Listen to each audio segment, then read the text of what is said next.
and sweep it under the carpet we did. My tears and fears soon went away, as I changed jobs and directed a lot of energy into keeping my new one. He moved ever upwards in his profession, and became quite well respected amongst his peers. I made a few acquaintances at work, but mostly we still went out of visiting friends. We rarely talked about emotions and feelings, just normal everyday conversations without much substance. I had little contact with my parents, as they had moved from Bristol to Solihull, and I didn't go on many long trips. I do remember coming back from visiting them on one occasion and hearing the Beatles on the radio singing, "She's leaving home." I had to stop the car as I was crying so much.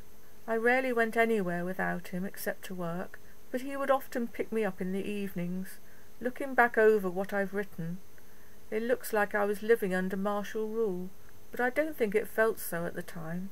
Everyone likes to feel they are free, independent spirits, don't they?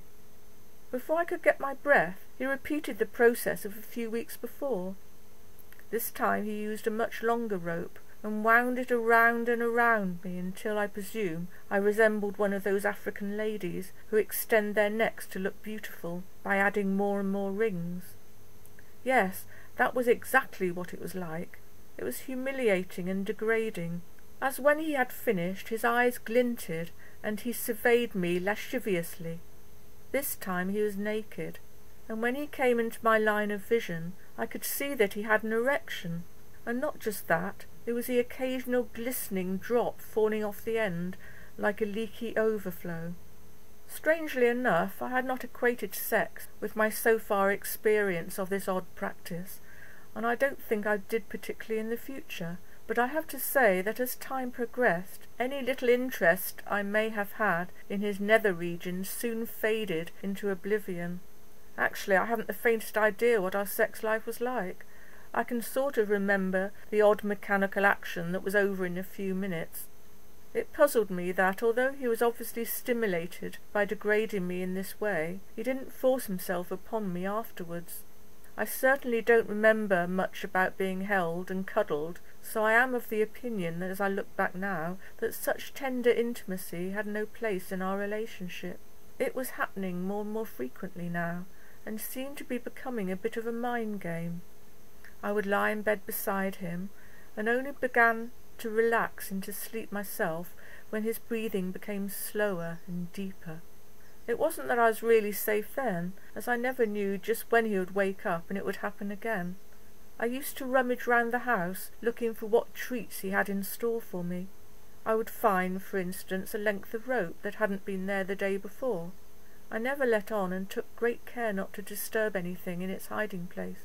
I used to lie there sweating, but trying to remain calm, wondering whether he would tie me up as soon as he came to bed, or leave it until midway through the night, or until another day. I thought he didn't know that I knew his hiding places, but he must have done, because, to give you an idea of the cat-and-mouse game he used to play, after a period of time I never found any more stashes.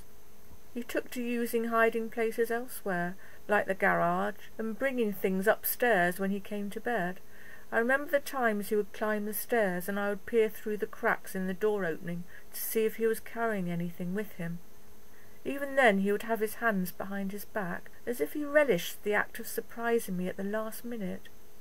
He would also, when the mood took him, make a demonstrable show of being empty-handed, but remember, we never spoke about it.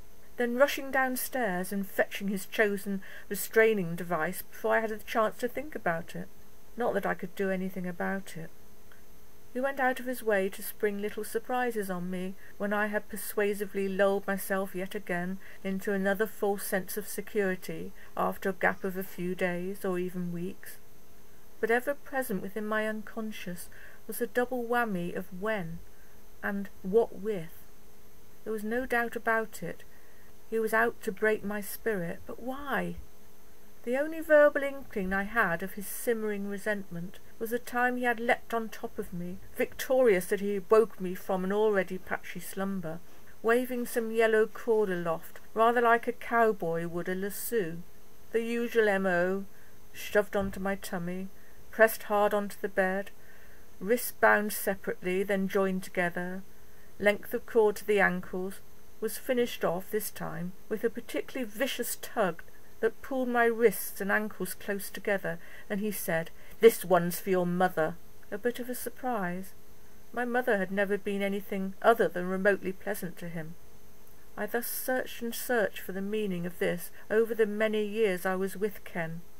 I'm not aware of vaunting my middle-class morality, or even being as much aware of it as he was, but the ridiculous thing was that he was an intellectual snob.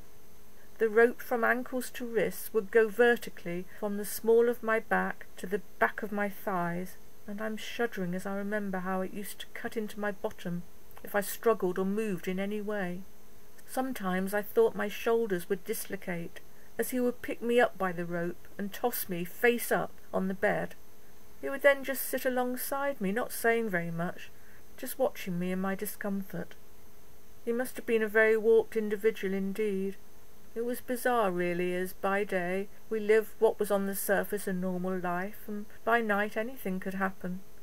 The whole of the spare capacity in my brain continued to be dominated by that simple word, why, and all the associated and myriad questions that I asked of myself and got an eerie silence for answers. I would examine what I'd done that day, how I reacted to this or that, what I'd said the day before, but still it made no sense. It started to get nasty and dangerous. Do you know how, sometimes, you can feel that something is so strange, so weird, that it's unfathomable? It's as though you have been disassociated from your body, and you look down at the person you think is you, going through the motions and talking in a voice that you don't recognise as your own. Was it because all of this was getting so inexplicable that I had to consign it to a box in my mind that was labelled "Confidential Files, open in 30 years"? Was that the only way I could keep going? From the meagre information I have been able to give you thus far, you'll probably be getting the idea by now that Ken was a bright chap, overtly confident, but with a number of hang-ups, probably related to feelings of social inadequacy.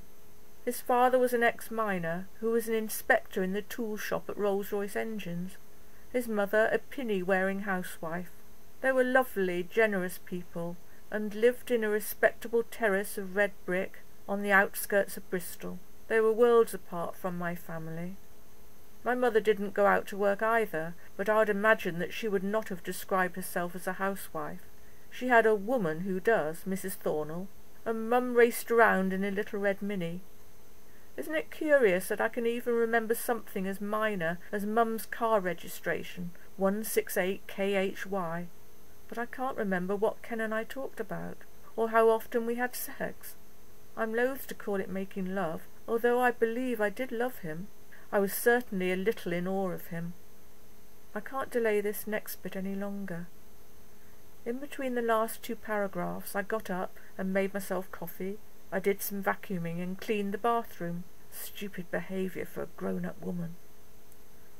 It's now time to open that box a little wider, the one that has been kept firmly locked for 30 years. Let's hope a wicked genie won't escape and cause riotous behaviour and mayhem just at the point when I think I'm strong enough to cope. That really would be sod's law working overtime.